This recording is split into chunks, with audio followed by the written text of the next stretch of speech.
Hello, friends. So I was traveling abroad last week in Vietnam, and I made a couple of friends there. And so I was talking with one of them about the food turkey, and he asked me how you say turkey in English. So I told him, and he was surprised and said, "Oh wow, that's interesting. Like the country?" Yeah, I said. "Well, are they spelled the same way?" "Well, no, they are spelled the same, but I'm not actually sure why turkeys are called that. I mean, I've been to Turkey a few times, and I never saw any there, so I don't think they're from there. And therefore, why would they be called that?"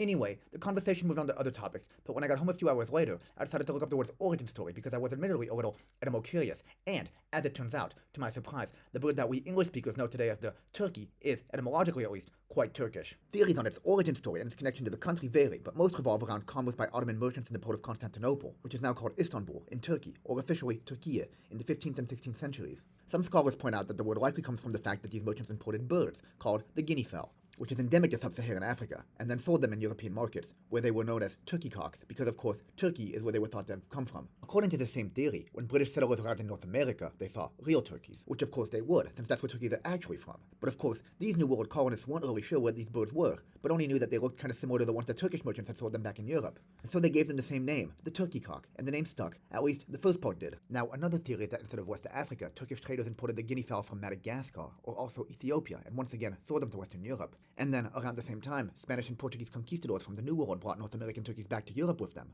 and the locals confused these turkeys with the African ones that the Turkish merchants were selling them, and they couldn't really tell them apart, and decided to just call both species turkeys, even though, of course, neither of them actually came from there.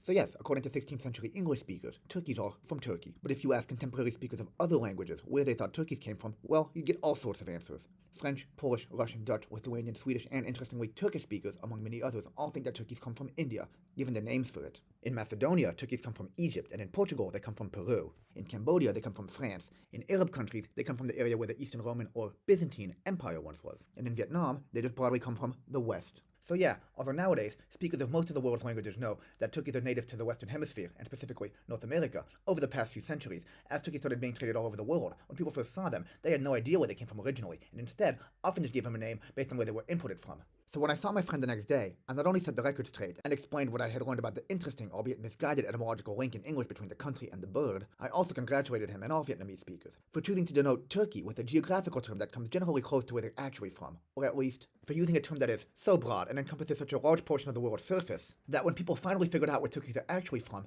it's much more likely to turn out to be correct than choosing, as English and many other languages have, to link the name of the bird to a specific country. In any case, thanks for watching.